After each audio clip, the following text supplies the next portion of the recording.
Hello friends, कैसे हैं आप? बढ़िया। आप बढ़िया तो मैं भी बढ़िया।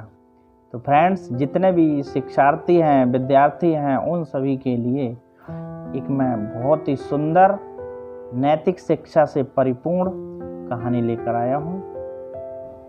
सबसे पहले मैं कहानी आपके सामने प्रस्तुत कर रहा हूँ। कहानी का उद्देश्य क्या है ये भी मैं फिर आपको बताऊँगा।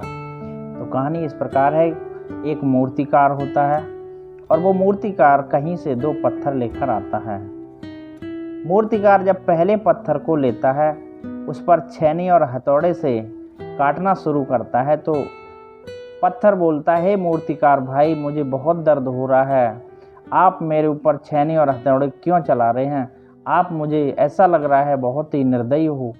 मूर्तिकार ने कहा, नहीं भाई, ये ऐसी बात नहीं है। मैं जानता हूँ कि मैं छेनी और हथौड़े चला रहा हूँ तो आपको दर्द अवश्य हो रहा होगा, लेकिन इसके पीछे एक कारण है कि मैं आपको एक ऐसा रूप देना चाहता हूँ जिस रूप की पूरी दुनिया पूजा करेगी। आपके सामने पूरी दुनिया नतमस्तक रहेगी। पत्थर जवाब देता है, मुझे ऐसा रूप नहीं चाहिए जो इतना दर्द देकर हमें मिलेगा। मुझे मेरे हाल पर छोड़ दीजिए। मूर्तिकार उस पत्थर को जहाँ से लेकर आया था वहीं पर छोड़ देता है। अब दूसरे पत्थर को लेकर छेनी और हथौड़े से काटना शुरू करता है तो दूसरा पत्थर भी बोलता है, मूर्तिकार भाई, मुझे बहुत दर्द हो रहा है।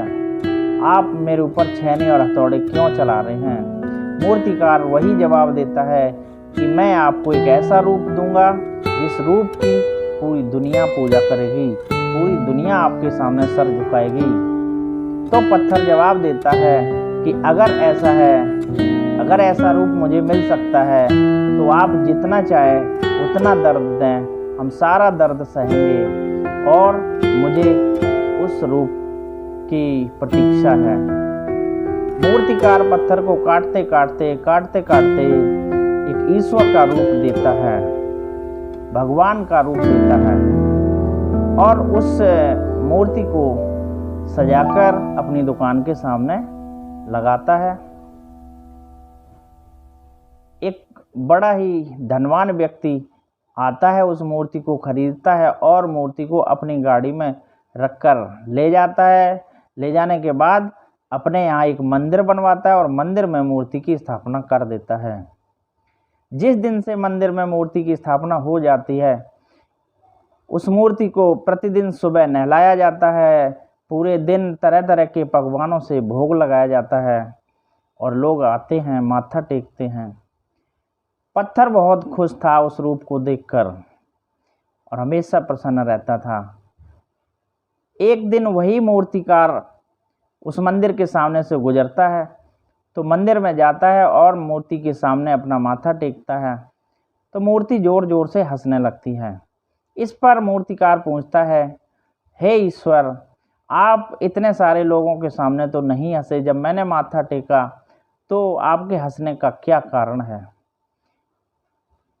तो वही मूर्ति जो ईश्वर का स्वरूप था जवाब देती है कि मैं वही पत्थर हूँ जिसे आपने छेनी और हथौड़े के बल पर ऐसा रूप प्रदान किया। आज मैं बहुत प्रसन्न हूँ, मैं बहुत धन्य हूँ। अपनी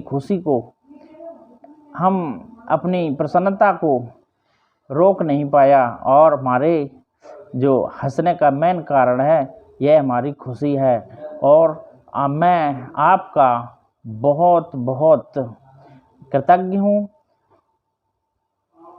खैर, मूर्तिकार जब आगे चलता है तो उसे रोड पर ही पत्थरों के रोने की आवाज़ सुनाई देती है। तो मूर्तिकार ने उन पत्थरों से पूछा, आखिर आप क्यों रो रहे हैं?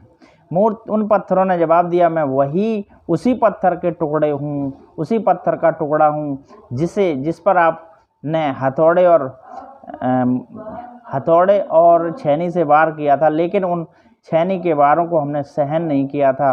आज हमारी ऐसी दशा हो गई कि हमारे टुकड़े टुकड़े करके इस रोड पर डाल दिया गया है और अब मेरे ऊपर दिन भर लात और जूते ही पड़ते हैं। अब हम किस तरह से सहन करूं इनको?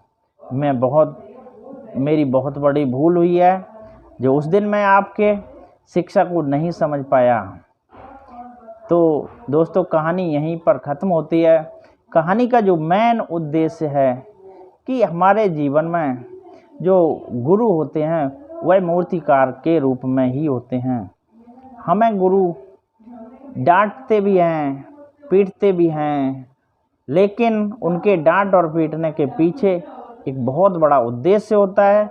वो हमें एक ऐसा प्रतिरूप देना चाहते हैं जिस रूप के कारण हम दुनिया में अस्तित्व में आते हैं और दुनिया हमारे सामने नतमस्तक रहती है, दुनिया हमें कुछ समझती है। लिहाजा हमें अपने गुरुओं की डांट पीट का, पनिशमेंट का किसी भी प्रकार से बुरा नहीं मानना चाहिए। हमें अपने बड़ों की बात माननी चाहिए, हमें अपने माता पिता की बात माननी चाहिए, गुरुओं की बात माननी चाहिए। और डांटने पीटने के पीछे तो उनका कोई वैमनस्यता नहीं होती है, उनकी कोई दुश्मनी नहीं होती, बस थोड़ा सा अनुशासन बनाना ही उनका उद्देश्य होता है। कबीरदास जी ने भी कहा था कि गुरु कुम्हार शिष्य कुंभ है, गड़गड़ काढ़े खूट, अंतर हाथ सहार दे बाहर वाहे चोट। तो जब भी घड़ा बनाता है कुम्हार तो उसे ऊपर से पीटता है, लेकिन एक हाथ अंदर रखता है, उन चोटों को अपने हाथ पर लेता है और उनसे पिटता पिटता घड़ा एक वास्तविक, वह मिट्टी एक वास्तविक घड़े का रूप धारण करती है। यही कार्य गुरु का होता है। तो गुरु का हमें हमेशा सम्मान करना चाहिए और अगर हम गुरु का सम्मान करेंगे तो हमारा जीवन धन्य हो जाएगा। दोस्तों कहानी यहीं पर ख़त्म होती है। तो यदि कहानी अच्छी लगी हो तो आप इस कहानी को लाइक करें, मेरे चैनल को सब्सक्राइब करें। इसके बाद हम फिर मिलेंगे एक नई कहानी के साथ। तब तक के लिए बाय बाय।